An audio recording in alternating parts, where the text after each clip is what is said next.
नमस्कार, स्वागत है आपका कमोडिटी सुपरफास्ट में। आपके साथ मैं हूं नेहा आनंद। आज हमने देखा चांदी जो कि काफी तेजी से पिछले कुछ दिनों से ऊपर की तरफ भागती चली जा रही थी, आज उसकी तेजी पर कुछ ब्रेक लगा है। दायरे का ट्रेड दिख रहा है, हालांकि हरे निशान में अभी भी ये खुद को काबिज रखे हुए 1 महीने की ऊंचाई पर इसमें ट्रेड हो रहा है। आज अपसाइड में हमने इसे 64,700 के पार का हाइज बनाते हुए देखा और अभी फिलहाल उसी दायरे में हम 1/3% की तेजी के साथ ट्रेड होता हुआ देख रहे हैं। इस महीने की बात करें तो चांदी ने 6 से 8% का उछाल दिखाया है और अंतर्राष्ट्रीय बाजार की बात करें तो इसमें हमने 11 से 12% की स्ट्रेंथ पिछले 3 हफ्ते के दौरान ही बनते हुए देखी है। बेस मेटल्स की हालांकि बात करें तो यहाँ चौतरफा गिरावट देखने को मिली है।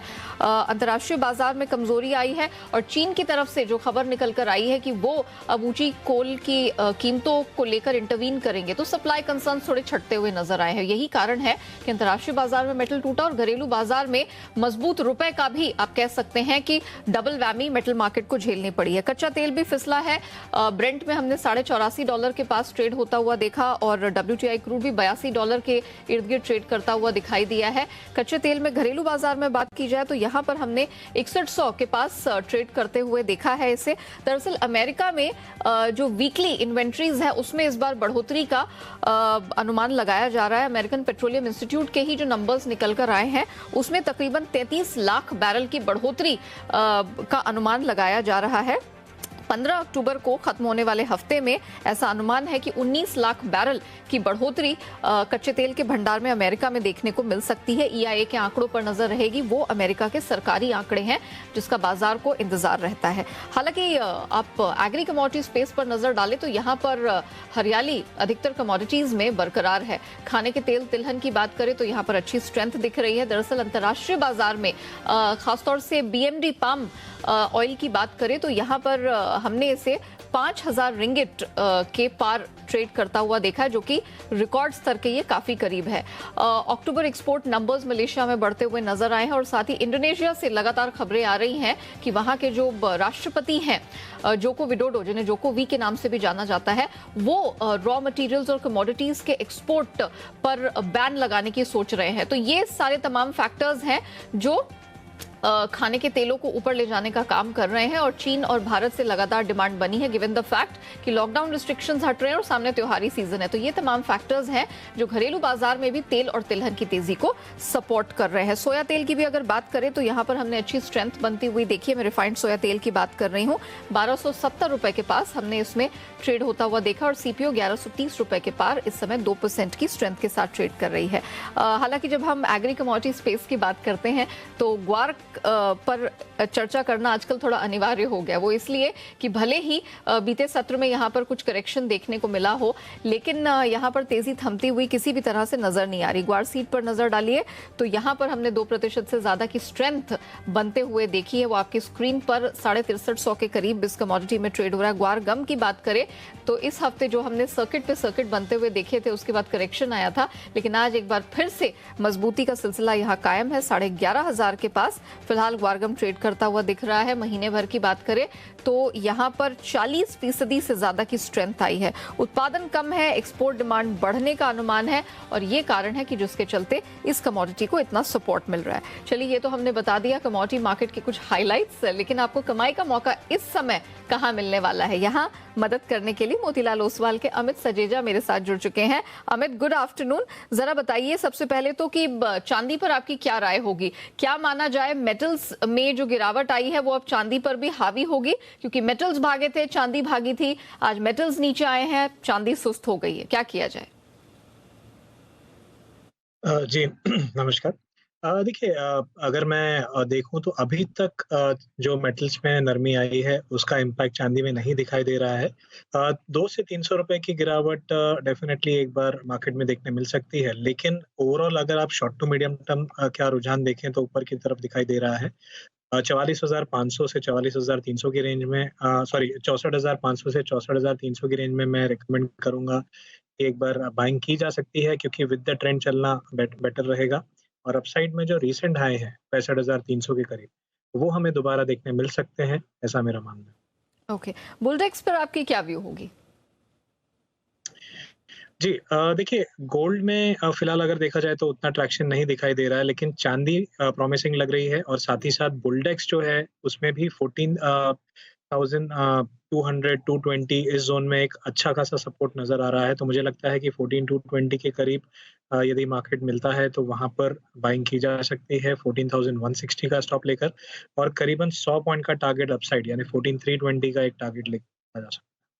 कच्चे तेल की कीमतों में जिस तरह का प्रेशर पड़ा है, ऑफ कोर्स चाइना एक बड़ा फैक्टर यहां सामने निकल कर आया और घरेलू बाजार में तो आज रुपए ने भी जो स्ट्रेंथ दिखाई है कमजोर डॉलर इंडेक्स की वजह से, वो भी एक बड़ा फैक्टर रहा है। कच्चे तेल में क्या लगता है, ये गिरावट जारी रहने वाली है? जी, शॉर्ट टर्म बेसिस मुझे लगता है कि जारी रहेगी। 6150 का एक इमीडिएट रेजिस्टेंस है, जब तक वो नहीं निकलता तब तक सेल ऑन रैलीज कर सकते हैं और डाउन साइड में इमीडिएट तौर पर 6080 तक के लेवल देखे जा सकते हैं, तो मैं सेल ऑन रैलीज की सलाह दूंगा और 6190 का इस ट्रेड के लिए एक स्टॉप लगाना जरूरी है। ओके अमित, मेटल्स पर आपकी क्या सलाह होगी, क्योंकि आज दबाव झेल रहे हैं, क्या ये लेवल्स खरीद के लिए ऑप्टिमम है या यहाँ पर भी शॉर्ट टर्म में कुछ करेक्शन बाकी है? जी, देखिए एक टेक्निकल फॉल या एक करेक्शन जिसे हम कहते हैं वो दौर फिलहाल जारी है और कल शाम से लेके काफ़ी हेवी सेल ऑफ आया है, लेकिन मुझे लगता है कि अभी भी कुछ और फॉल बाकी है जिसके बाद प्राइसेस जो है स्टेबलाइज हो सकती हैं। टॉप पिक में अगर आप देखें तो एल्यूमिनियम जब तक 247 248 के रेंज के नीचे चल रहा है तब तक ऊपरी स्तरों पे बिकवाली कर सकते हैं। डाउन साइड में 240 250 से 241 के टारगेट लिए जा सकते हैं। वहीं अगर मैं लेड की बात करूं तो वहां भी सुस्त कारोबार हो रहा है। अपसाइड में 189 के करीब बिकवाली कर सकते हैं 190.30 का स्टॉप लेकर और मेरे हिसाब से 186.50 का टारगेट लिया जा सकता है। अच्छा अमित, गोल्ड में आपने कहा कि जो बुलडेक्स है उसको तो खासा सपोर्ट यहाँ पर चांदी से मिल रहा है, लेकिन सोने में हमने देखा है कि मामला कुछ फंसा हुआ सा लग रहा है। समझ नहीं आ रहा कि एग्जैक्टली ऊठ किस करवट बैठेगा, ब्रेकआउट यहाँ से आगे जाते हुए दिखेगा या फिर ये कुछ समय इसी दायरे में फंसा रहेगा। तो जो अभी फ्रेश पैसा लगाने की सोच रहे हैं उनके लिए इन स्तरों पर आपकी क्या सलाह होगी? जी, देखिए डेफ़िनेटली सी गोल्ड जो है चाँदी के प्राइसेस को इवेंचुअली लीड करता है। अगर आप लॉन्ग टर्म गोल्ड अगर तेज़ी में नहीं है, तो चाँदी भी तेज़ी में नहीं रहती है। लेकिन फ़िलहाल जो इंडिकेशंस आ रहे हैं कि चाँदी में हो सकता है कि बॉटम आउट हो गया हो। गोल्ड गोल्ड में भी हमने 1720 1710 डॉलर्स के आस-पास जाके एक अच्छी खासी रिकवरी देखी है। हालाँकि आपने जो कहा वो बिल्कुल सही है कि एक दायरे में फँसता हुआ दिख रहा है।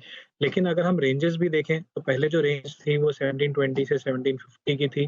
अब कहीं न कहीं 1750 से 1780 की रेंज है। तो रेंज धीरे-धीरे जो है अपसाइड शिफ्ट हो रही है। जब ये 1820 1830 डॉलर के ऊपर चलने लगेगा, तब मेरे हिसाब से इसमें जेन्युइन जो मोमेंटम हम कहते हैं, वो बिल्ड होगा और फिजिकल बाइंग भी अट्रैक्ट कर पाएगा। ओके अमित, करेंसी पर मैं जानना चाहूंगी कि आप अपना व्यू देना चाहेंगे, क्योंकि काफी समय के बाद हमने 75 के नीचे आज रुपए को डॉलर के मुकाबले स्ट्रेंथन होता हुआ देखा है। क्या लगता है ये ट्रेंड जारी रहेगा गिवन द फैक्ट कि डॉलर इंडेक्स है वो यहाँ पर कुछ प्रेशर झेल रहा है? जी, एक्चुअली अगर आज देखा जाए तो इक्विटी मार्केट्स में करीबन 1% का फॉल था और इनफैक्ट डॉलर इंडेक्स भी अपने निचले स्तरों से अच्छी खासी रिकवरी देखिए फिलहाल ट्रेड कर रहा है 9380 के ऊपर। और अगर पोजिशनल रुझान देखा जाए यानी आने वाले 3 से 4 हफ्तों का, तो मुझे नहीं लगता कि डॉलर इंडेक्स में बहुत ज़्यादा गिरावट है। इनफैक्ट वो दोबारा 94.5 9460 तक जाने की संभावना दिखा रहा है। तो हो सकता है कि ये जो रुपये का अप्रिसिएशन है ये शॉर्ट लिव्ड हो, यानी 1 और 2 दिन और एक्सटेंड हो जाए और उसके बाद हम एक रिकवरी देख सकें 75-20 75-30 की ज़ोन में। ओके तो क्या करंट लेवल से आप पोजिशनली खरीद की सलाह देंगे या आप कह रहे हैं कि थोड़ा सा और स्ट्रेंथन होगा, वो लेवल्स बेस्ट हो सकते हैं? आपको रेजिस्टेंस यूएसडी आईएनआर के लिए कहाँ दिख रहा है? जी, देखिए यूएसडीएनआर के लिए जहाँ तक सपोर्ट का सवाल है 7480 7470 ज़ोन में भी नेक्स्ट बेस्ट सपोर्ट है और रेजिस्टेंस की जहाँ तक बात है 75.20 के ऊपर अगर प्राइसेस चलने लगती हैं तो दोबारा 7560 और 7580 तक के लेवल हमें शॉर्ट टू मीडियम टर्म में देखने मिल सकते हैं। ओके सिंस हम एनर्जी और मेटल की बात कर चुके हैं और सबसे बड़ा कल्प्रिट अभी तक जो एनर्जी प्राइसेस को ऊपर चढ़ाने में रहा है वो है नेचुरल गैस। इसकी चाल सुस्ताई हुई है। फिलहाल एमसीएक्स पर नजर डालें 380 के नीचे आधे % की कमजोरी दिख रही है।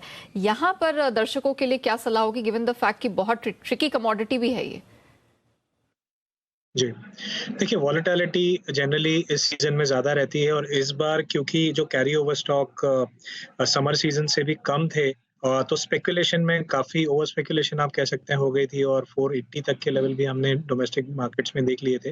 मुझे लगता है कि फ़िलहाल जो है एक करेक्शन का दौर रहेगा आने वाले 3 से 4 हफ़्ते, जहाँ पर प्राइसेज़ ओवरऑल 350 से 340 लेवल्स तक को भी छू पाएँगी। तो मैं जो पोजिशनल प्लेयर्स हैं, जो एक व्यू लेके चलना चाहते हैं, तो शॉर्ट टू मीडियम टर्म यानी 3 से 4 हफ़्ते के लिए सेल ऑन रैलीज़ की सलाह दूँगा जब तक 405 के ऊपर दोबारा क्लोजिंग नहीं आती।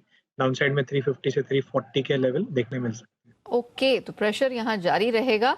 सेल की रणनीति अपनाए तो ही बेहतर है, क्योंकि पहले 350 और फिर 340 नीचे लेवल दिखाई दे रहे। अमित, बहुत शुक्रिया आपका हमारे साथ जुड़ने के लिए और कमोडिटी मार्केट में इस वक्त हमारे दर्शकों का मार्गदर्शन करने के लिए। तो कमोडिटी सुपरफास्ट में फिलहाल इतना ही।